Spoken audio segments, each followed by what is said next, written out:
তিনি সাধনার সনাতন, মহাপ্রতীক্ষার সমাপন। তিনি সাধনার সনাতন, মহাপ্রতীক্ষার সমাপন। মন্দির তরে স্বর্গলোকে, মন্দির তরে স্বর্গলোকে, প্রেমের জয়গান গাও, জয়গান গাও, জয়গান গাও, মানুষ হয়ে ধরায় ঈশ্বর যে সমান।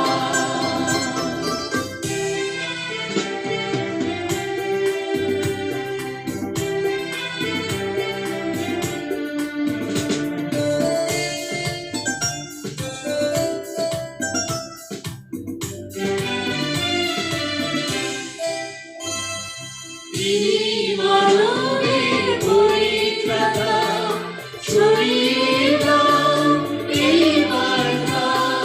তিনি মানবের পরিত্রাতা, ছড়িয়ে দাও এই বার্তা। আনন্দিয়ার সবার জীবন, আনন্দিয়ার সবার জীবন হয়ে যায় জয়গান গাও, জয়গান গাও, জয়গান গাও, মানুষ হয়ে ধরায় ঈশ্বর যে সমান।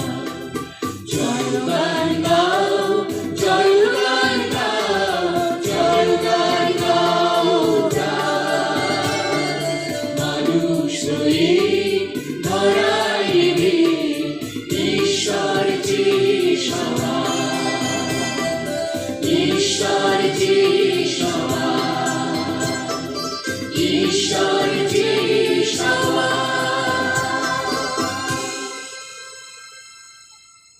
হ্যালো বন্ধুরা, আপনাদের সকলকে সর্বপ্রথম গুড মর্নিং আর পবিত্র বিশ্রাম দিনের প্রীতি এবং শুভেচ্ছা জানালাম। ধন্যবাদ করি ঈশ্বর আমাদের জীবনে আর একটা নতুন বিশ্রাম দিন যোগ করেছেন। আসুন আমরা আজকের এই দিনটাকে সকলে মিলে আমরা সেলিব্রেট করি। তো সর্বপ্রথম আপনাদের সকলকে আমি পবিত্র বিশ্রাম দিনে ওয়েলকাম জানাই। আসুন আমরা নিজেকে ঈশ্বরের হাতে তুলে দেই। সর্বশক্তিমান পিতা পরমেশ্বর, আমরা ধন্যবাদ করি আর একটু পবিত্র বিশ্রাম দিন আমাদের জীবনে যোগ করে দেওয়ার জন্য। এই সময় প্রভু আমরা এই সভার মধ্যে যতজন আমরা যোগ দেব কি যোগ দিয়েছি সকলে তোমার হাতে সমর্পিত হলাম। আমাদের পাপ অপরাধ তুমি ক্ষমা করো, আমাদেরকে পবিত্র সূচি করো আর বিশেষ করে তোমার পবিত্রতার আশীর্বাদ আমাদেরকে দাও, যেন সে পবিত্রতা দ্বারা আমরা পরিচালিত হয়ে তোমার মহিমা আর প্রশংসা করতে পারি। সমস্ত ভার তোমাকে দিয়ে এই ক্ষুদ্র প্রার্থনা আমাদের ত্রাণকর্তা প্রভু যিশুর নামে চাইলাম, আমেন। তো বন্ধুরা, আমরা প্রত্যেকে কোনো না কোনো দেশের বাসিন্দা। আমাদের পৃথিবীতে অনেকগুলো দেশ আছে আর প্রত্যেক দেশের বাসিন্দা সেই দেশের পরিচয় নিয়ে বাস করে। আমরা ভারত দেশের বাসিন্দা, আমরা এখানকার বাসিন্দা, তার কি প্রুফ আছে, কি প্রমাণ আছে? প্রমাণটা যে দেশে আমরা বাস করি সে দেশের সরকার দিয়ে থাকে আর সে প্রমাণটা হচ্ছে ভোটার কার্ড। এই ভোটার কার্ড আমরা বাড়িতে কি কম্পিউটারে প্রিন্ট করে বানাতে পারি না। হ্যাঁ, বানাতে পারি। ভোটার কার্ডের মধ্যে যা কিছু লেখা আছে, আমার নাম, বাবার নাম, ঠিকানা, যা কিছু আছে সব কিছু কম্পিউটারে আমরা প্রিন্ট করতে পারি, কিন্তু সেটা ভ্যালিড হবে না। ভ্যালিড কখন হয়? যখন সরকারের মান্যতা তার মধ্যে থাকে আর সরকারের যে মান্যতার জন্য সরকারের স্টাম্প ইয়া সিল বলা হয়, সেটা সেই ভোটার কার্ডের মধ্যে আমরা দেখতে পাই। এই সিল না থাকলে ভোটার কার্ড আনভ্যালিড হয়ে যাবে। আর একটু কথা বলি कि আমরা অন্য দেশের ভোটার কার্ড নিয়ে আর একটা দেশে বাস করতে পারি না, এটা অলিগাল হবে আর যদি ধরা পড়ি হলে শাস্তিও হবে। তো চলুন আমরা কোন দেশের বাসিন্দা আর আমরা যদি সেই দেশের বাসিন্দা হয়ে থাকি হলে আমাদের কাছে সেই দেশে বাস করার জন্য লিগ্যাল ডকুমেন্ট আছে কি না।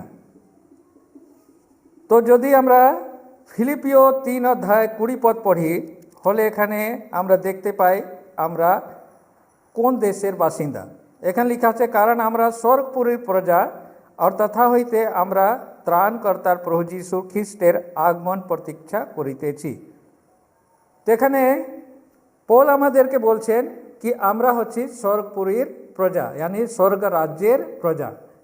তো স্বর্গ রাজ্যের প্রজা হওয়ার জন্য আমাদের কাছে লিগ্যাল ডকুমেন্ট আছে কি না সেটা খতিয়ে দেখতে হবে, না হলে আমরা বিদেশি আর অলিগ্যালভাবে একটা দেশে বাস করার দায় পড়ব আর আমাদের শাস্তি হতে পারে।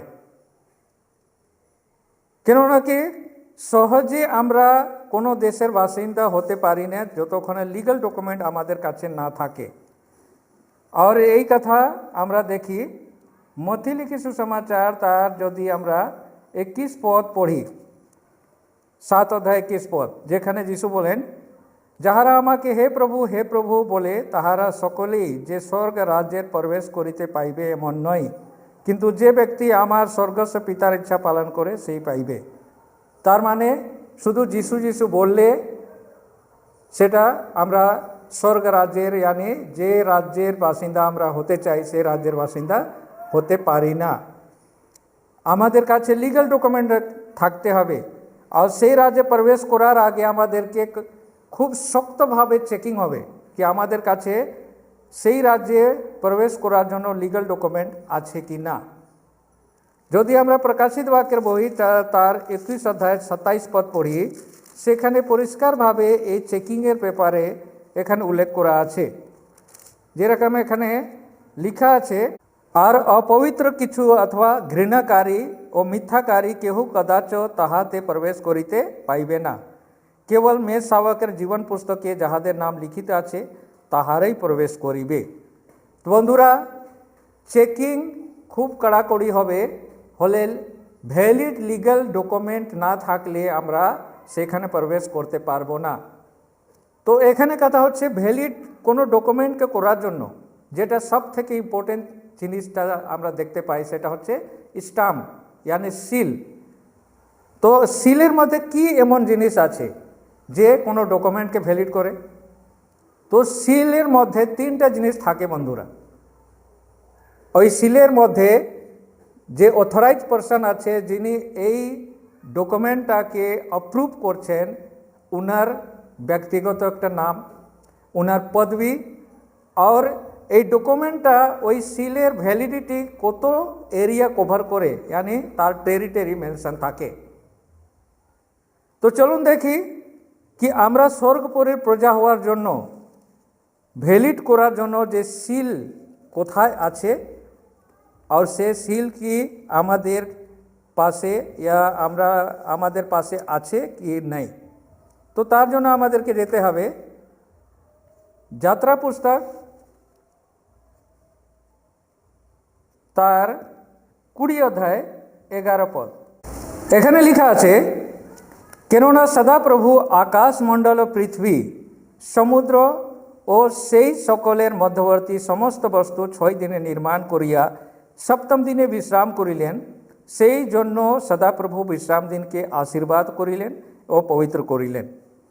তো বন্ধুরা, এই পদে আমরা ওই মোহর ইয়া সিল ইয়া স্টাম্পটাকে আমরা দেখতে পাই। তো একটা সিলের মধ্যে 3টা জিনিস আমরা দেখি, সেটা যে অথরাইজ পারসন আছে তার নাম, তার পদ আর টেরিটরি। তো এখানে আমরা কি দেখতে পাচ্ছি, কেননা সদাপ্রভু, এখানে সদাপ্রভু হচ্ছে অথরাইজ পারসনের নাম সদাপ্রভু। আকাশমণ্ডল পৃথিবী সমুদ্র সেই সকলের মধ্যবর্তী সমস্ত বস্তু 6 দিনে নির্মাণ করিলেন। তো এখানে উনি কি কাজ করছেন, ওনার কাজটা কি? যেরকম ব্যাংক ম্যানেজার, তো প্রেসিডেন্ট, তো সেক্রেটারি থাকে, প্রত্যেকে পদ হিসাবে তার কাজ থাকে। তো এখানে কি কাজ করছেন? সৃষ্টির কাজ, হলে ওনার পদটা কি হচ্ছে? সৃষ্টিকর্তা। তো 2টা জিনিস পেলাম। প্রথম ওনার ব্যক্তিগত নাম, সেটা হচ্ছে সদাপ্রভু, আর ওনার পদবিটা হচ্ছে সৃষ্টিকর্তা। এবার এই স্ট্যাম্পের মধ্যে তার টেরিটরিটা আমরা দেখি। তো এখানে টেরিটরির মধ্যে এখানে আমরা কি দেখতে পাচ্ছি, आकाशमंडल और पृथ्वी और समुद्र, यानी ये पृथ्वी और आकाशमंडल और समुद्र ये पूरा एरियाटा तार टेरिटरिर मध्य आसे। तो बंधुरा आमादेरके बुझते हबे कि এই টেরিটরির মধ্যে যে কেউ বাস করতে চায় তাকে লিগ্যাল ডকুমেন্ট সহ বাস করতে হবে, আর যারা অলিগ্যাল ভাবে এই তার টেরিটরির মধ্যে বাস করছে তাদেরকে ধরে তাদেরকে পানিশমেন্ট দেওয়া হবে। তো এখানে এই যে স্ট্যাম্পটা এটা কোনটা মতলব কি জিনিসটা এখানে বলছে, এখানে বলছে সেই জন্য সদাপ্রভু বিশ্রাম দিনকে আশীর্বাদ করিলেন আর পবিত্র করিলেন। তো বন্ধুরা ঈশ্বরের সিল, মোহর, চিহ্ন, ছাপ যা কিছু আপনারা মনে করেন যে একটা ডকুমেন্টকে লিগালি ভ্যালিড করতে পারে সেটা হচ্ছে বিশ্রাম দিন। আরও ক্লিয়ার হতে চাই হলে আমাদেরকে যেতে হবে জিহেজকেলের বহি তার 20 অধ্যায় 12 পদ। এখানে লেখা আছে, আমি যে তোমাদের ঈশ্বর সদাপ্রভু, আমারই বিধি পথে চলো ও আমারই শাসনকলা রক্ষা করো, পালন করো, আর আমার বিশ্রাম দিন পবিত্র করো, তাহাই আমার তোমাদের মধ্যে চিহ্ন স্বরূপ হইবে, যেন তোমরা জানিতে পারো যে আমি তোমাদের ঈশ্বর সদাপ্রভু। তো বন্ধুরা পরিষ্কার এখানে হয়ে গেল কি ঈশ্বর নিজে নিজের সিল यानी স্ট্যাম্পটাকে পরিষ্কারভাবে আমাদেরকে দেখিয়ে দিচ্ছেন কি এইটা হচ্ছে যে আমাদেরকে ভ্যালিড ডকুমেন্ট, কোনো লিগ্যালভাবে থাকার জন্য যে ভ্যালিড করতে পারে যে কোনো ডকুমেন্টকে, সেই সিলটা হচ্ছে বিশ্রাম দিন। এবার এই সিল যদি না থাকে আমাদের কাছে হলে আমরা অলিগ্যালভাবে তার রাজ্যে আমরা বাস করছি। তো অলিগ্যালভাবে যারা বাস করে ধরা পড়লে তার শাস্তি হয়। যদি ভারতে পাকিস্তানের কোনো ব্যক্তি অলিগ্যালভাবে প্রবেশ করে বাস করতে চায়, যতদিন ধরা পড়ছে না ততদিন ঠিক আছে, সে বলতে পারে কি আমি এখানেকার লোক, এখানেকার লোক, লেকিন যেদিন ধরা পড়বে তাকে পুলিশ জেলে পাঠাবে আর তাকে জেল থেকে শায়দ তার দেশে পার্সেল করে দিতে পারে। কিন্তু ঈশ্বরের রাজ্যের অলিগ্যালভাবে কেউ যদি ধরা পড়ে তাকে অন্য দেশে পাঠানোর কোনো জায়গা নেই, क्योंकि সমস্ত আকাশমণ্ডল তার টেরিটরির মধ্যে আছে। হলে কোথায় তাকে পাঠানো হবে? তার একমাত্র শাস্তি হিসাবে তাকে মৃত্যুদণ্ড দেওয়া হবে। যদি আমরা যাত্রা পুস্তক 31 অধ্যায় 13 আর 14 পদকে পড়ি, যেখানে লেখা আছে, তোমরা অবশ্য আমার বিশ্রাম দিন পালন করিবে, কেননা তোমাদের পুরুষকর্মে আমার ও তোমাদের মধ্যে ইহা এক চিহ্ন রহিল, যেন তোমরা জানিতে পারো যে আমি তোমাদের পবিত্রকারী সদাপ্রভু। অতএব তোমরা বিশ্রাম দিন পালন করিবে, কেননা তোমাদের নিমিত্ত সেই দিন পবিত্র। যে কেহ এই দিন অপবিত্র করিবে তাহার প্রাণদণ্ড অবশ্য হইবে, কারণ যে কেউ এই দিনে কার্য করিবে সে আপন লোকদের মধ্য হইতে উচ্ছিন্ন হইবে।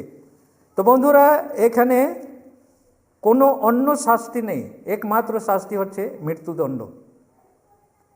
কোনো অন্য দিনের সম্বন্ধে বাইবেল এটা বলে না। বেশিরভাগ ম্যাক্সিমাম যারা রবিবার পালন করে পুরা বিশ্বের মধ্যে সব থেকে বেশি জনগণ তাদের, কিন্তু এই রবিবার সম্বন্ধে বাইবেল কি তাকে পালন না করলে তার শাস্তি হবে, মৃত্যুদণ্ড হবে এরকম বলে না, বলকি প্রথম দিনের সম্বন্ধে বাইবেল পরিষ্কারভাবে বলে দেয় কি সেটা কাজকর্মের দিন। কিন্তু বিশ্রাম দিনের সম্বন্ধে এখানে ক্লিয়ারলি বলা হচ্ছে কি যারা বিশ্রাম দিনকে অপবিত্র করবে তার একমাত্র শাস্তি হবে প্রাণদণ্ড। কেন কি এই যে পবিত্র বিশ্রাম দিন হচ্ছে সেটা হচ্ছে স্ট্যাম্প, আর উইদাউট স্ট্যাম্প কোনো ডকুমেন্ট ভ্যালিড হয় না, আর ভ্যালিড যখন হবে না সেটা অলিগাল গণিত হবে, আর তার মতলব একমাত্র শাস্তি হচ্ছে মৃত্যু। তো হলে আমাদেরকে এই স্ট্যাম্প নেওয়ার জন্য কোথায় যেতে হবে? চলুন আমরা যাই সেই কাউন্টারে, যে কাউন্টারে স্ট্যাম্প দেওয়ার কাজটা হচ্ছে। ঠিক আছে, তার জন্য আমাদেরকে যেতে হবে প্রকাশিত বাক্যের বই তার 7 অধ্যায় আর 1 থেকে 3 পদে যখন আমরা যাই তখন লেখা আছে, আর পরে আমি দেখিলাম পৃথিবীর চারি কোণে চারি দূত দাঁড়াইয়া আছেন, তাহারা পৃথিবীর চারি বায়ু ধরিয়া রাখিতেছেন, যেন পৃথিবীর কিবা সমুদ্রের কিবা কোনো বৃক্ষের উপরে বায়ু না বহে। পরে দেখিলাম আর এক দূত সূর্যের উদয় স্থান হইতে উঠিয়া আসিতেছেন, তাহার কাছে জীবন্ত ঈশ্বরের মুদ্রা আছে। তিনি উচ্চ স্বরে ডাকিয়া যে চারি দূতকে পৃথিবী ও সমুদ্রের হানি করিবার ক্ষমতা প্রদত্ত হইয়াছিল তাহা দিগকে কহিলেন, আমরা যে পর্যন্ত আমাদের ঈশ্বরের দাসগণকে লালাটে মুদ্রাঙ্কিত না করি সেই পর্যন্ত তোমরা পৃথিবী কিবা সমুদ্রের কিবা বৃক্ষসমূহের হানি করিও না। তো বন্ধুরা, এখানে জীবন্ত ঈশ্বরের মুদ্রা, যেটা কি বিশ্রাম দিন হচ্ছে, তাকে নিয়ে একজন দূত আসছেন আর এখানে 4 জন দূত দাঁড়িয়ে আছেন পৃথিবীকে ধ্বংস করার জন্য। তাদেরকে থামানো হচ্ছে, কারণ এখনো ঈশ্বরের দাসদের সমস্ত লোকের মুদ্রাঙ্কিত করা হয়নি। পরে আমি এই মুদ্রাঙ্কিত লোকদের সংখ্যা শুনিলাম, ইসরায়েল সন্তানদের সমস্ত বংশের 1,44,000 লোক মুদ্রাঙ্কিত। তো এখানে আমরা 1,44,000 দেখছি ইসরায়েল কুলের সন্তানগণ। এখানে আপনি কনফিউজ হবেন না, ইসরায়েল কুল মানে ইসরায়েলিরা যে ইসরায়েল দেশে বাস করে তাদের কথা এখানে উল্লেখ করা হচ্ছে না, কেননা কি ইসরায়েলিরা ঈশ্বরের চোখে সম্পূর্ণভাবে রিজেক্টেড। এখানে ইন্ডিভিজুয়ালি যিশুকে যারা বিশ্বাস করছে তারাই ইসরায়েলি। যেরকম গালাতীয় 3 অধ্যায় তার 26 থেকে 29 পদকে আমরা পড়ি, যেখানে পল পরিষ্কারভাবে বুঝাচ্ছেন কি যারা যিশুকে বিশ্বাস করে বাপ্তাইজিত হয় তারাই আব্রাহামের বংশ গণিত হয়। তার মানে হচ্ছে যারা খ্রিস্টকে বিশ্বাস করেছেন তারাই ইসরায়েলি। এরপরে শুধু 1,44,000 সুযোগ দেওয়া হচ্ছে। চলুন আমরা আরও একটু এগিয়ে যাই। 9 পদটা পড়লে এখানে বোঝা যায়, ইহার পরে আমি দৃষ্টি করিলাম আর দেখো প্রত্যেক জাতি ও বংশের ও প্রজাবৃন্দের ও ভাষার বিস্তর লোক, তাহা গণনা করিতে সমর্থ ছিল না, তাহারা সিংহাসনের সম্মুখে আর মেষশাবকের সম্মুখে দাঁড়াইয়া আছে। তো এখানে বিস্তর লোক যারা লিগ্যালভাবে এই ইসলামটা গ্রহণ করেছেন তাদের সংখ্যা দেখতে পাচ্ছি, তাকে গণনা করা যায় না। তো বন্ধুরা, আপনারা এই দলের মধ্যে আছেন কি আছেন না সেটা আপনাদেরকে নিজে খতিয়ে দেখতে হবে। আর যদি আমাদের কাছে এই লিগ্যাল স্ট্যাম্পটা না থাকে হলে আমরা শাস্তি পাওয়ার যোগ্য হব। তো এখানে কথা হচ্ছে, আসুন আমরা দেখি আরও পরিষ্কারভাবে। আমরা জিএচকেলের বই চলে যাব, তার 9 অধ্যায়, যেখানে জেহেজকেল ভাববাদী ওই ঘটনার সম্বন্ধে আরও বিস্তৃতভাবে এখানে বুঝিয়েছেন।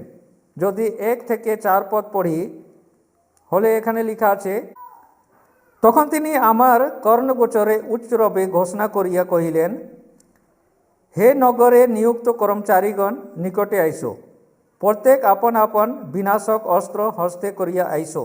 আর দেখো উত্তর খ্রিস্ট উত্তর দ্বার হইতে 6 জন পুরুষ আসিল, তাহাদের প্রত্যেক জনের হস্তে মারান্তক অস্ত্র ছিল এবং তাহাদের মধ্যে মধ্যস্থলে মসিনা বস্ত্র পরিহিত এক পুরুষ ছিল, ইহার কোটি দেশে লেখকের মনসাদ্বার ছিল।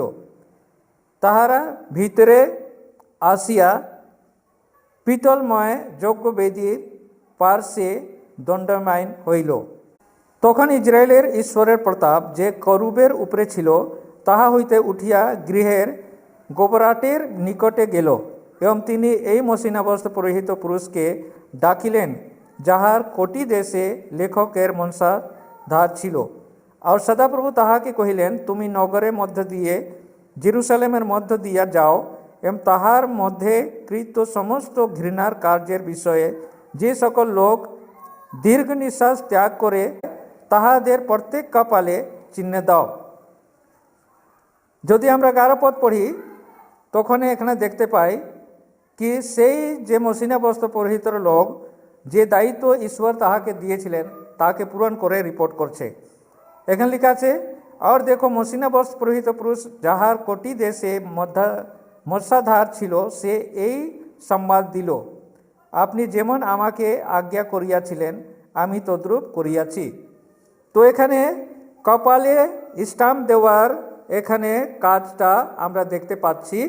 আর তার পশ্চাতে এখানে অস্ত্র ধারী লোক আছে যে যাদের কাছে এই স্টাম্প থাকবে না তাদেরকে সংহার করার জন্য। তো পরে ঘটনা আমরা দেখছি রিপোর্টিংয়ের পরে নেক্সট স্টেপটা আমরা দেখতে পাই।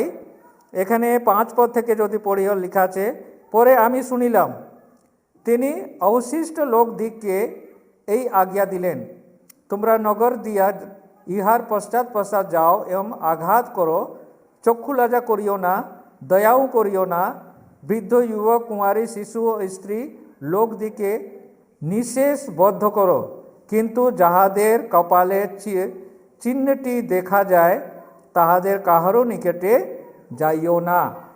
তো বন্ধুরা, এই চিহ্ন, এই ছাপ, এই স্টাম্পটা হচ্ছে আমাদের পবিত্র বিশ্রাম দিন। আর এই পবিত্র বিশ্রাম দিন যার জীবনে থাকবে না তারা অনভ্যালিড, আর তাদেরকে ঈশ্বর নিজের রাজ্য থেকে উচ্ছিন্ন করে দেবেন, তাদেরকে একেবারে মৃত্যুদণ্ড দেবেন। তো বন্ধুরা, যদি আমরা ঈশ্বরের রাজ্যের প্রজা হতে চাই হলে আমাদেরকে একমাত্র উপায় আছে কি লিগ্যালভাবে আমরা সেই রাজ্যে প্রবেশ করতে পারি। তো এখানে আমাদের যে করণীয় আছে, কি করতে হবে? আমাদেরকে খতিয়ে দেখতে হবে। কেননা এখানে আমরা কি দেখছি কি বিচার জেরুজালেম মন্দির থেকে শুরু হচ্ছে। ঈশ্বর কি বললেন? আমার মন্দির থেকে আরম্ভ করো। তো তার মন্দির মানে তার মণ্ডলী থেকে বিচার শুরু হবে। তো এখানে তার মণ্ডলী আমরা কাকে মনে করি? শেষ মণ্ডলী এখানে মতলব কি অ্যাক্টিভ আছে, আর শেষ মণ্ডলী কারা? আমরা। তো আমাদের প্রথম বিচার হবে, যদি আমরা প্রথম পিতর আমরা 4 অধ্যায় 17 পদ পড়ি, এইখানে লেখা আছে, কেননা ঈশ্বরের গৃহে বিচার আরম্ভ হইবার সময় হইল, আর যদি তাহা প্রথমে আমার দিকতে আরম্ভ হয়, তবে যাহারা ঈশ্বরের সুসমাচারের অবাধ্য তাহাদের পরিণাম কি হইবে। তো বন্ধুরা, প্রথমে যারা নিজেকে মনে করে কি আমরা ঈশ্বরের মনোনীত প্রজা, তাদের বিচার প্রথম হবে। যদি আমরা প্রকাশিত বাক্য 3 অধ্যায় যাই, হলে আমাদের সম্বন্ধে যিশুর ধারণা আমরা পরিষ্কারভাবে দেখতে পাই। যিশু বলছে উনি আমাদের থেকে খুশি নহেন, উনি আমাদেরকে সতর্ক করছেন, এখনও সময় হচ্ছে কি আমরা অলিগালভাবে তার রাজ্যে প্রবেশ করার চিন্তা ছেড়ে যেন আমরা সঠিকভাবে সঠিক ডকুমেন্ট, ভ্যালিড ডকুমেন্ট সহ তার রাজ্যে প্রবেশ করার জন্য প্রস্তুতি নেই। তো এখানে বন্ধুরা গ্রেস পিরিয়ড শেষ হতে যাচ্ছে। এটা মনে করবেন না কি আমরা রিবনাট, আমরা মনোনীত, আমরা তো এক স্বর্গ রাজ্যে প্রবেশ করবই করব। সেই ওভার কনফিডেন্স ইসরায়েল জাতিদের ছিল। তারা ওই ওভার কনফিডেন্সে ঈশ্বরের বারবার সতর্কবাণীটাকে অমান্য করলো, আর শেষে ফাইনালি পার্মানেন্টলি তাদেরকে ঈশ্বর রিজেক্ট করে দিলেন। তো এখানে কথা হচ্ছে কি যদি আমরা না শুধরাই হলে আমাদেরকেও পার্মানেন্টলি উনি রিজেক্ট করে দেবেন। তো সেই জন্য বন্ধুরা, আমরা অগ্রে এই সমস্ত কিছু জেনে যেন আমরা বিভ্রান্ত না হই, আসুন আমরা নিজেকে দ্বিতীয় আগমনের জন্য প্রস্তুত করি। 2 পিতর 3 অধ্যায় 17 পদে পিতর বলেন, অতএব প্রিয়তমরা, তোমরা এই সকল অগ্রে জানিয়া সাবধান থাকো, পাছে ধর্মহীনদের ভ্রান্তিতে আকর্ষিত হইয়া নিজ স্থিরতা হইতে ভ্রষ্ট হও। ঈশ্বর আপনাদের সকলকে আশীর্বাদ করুক। আমেন।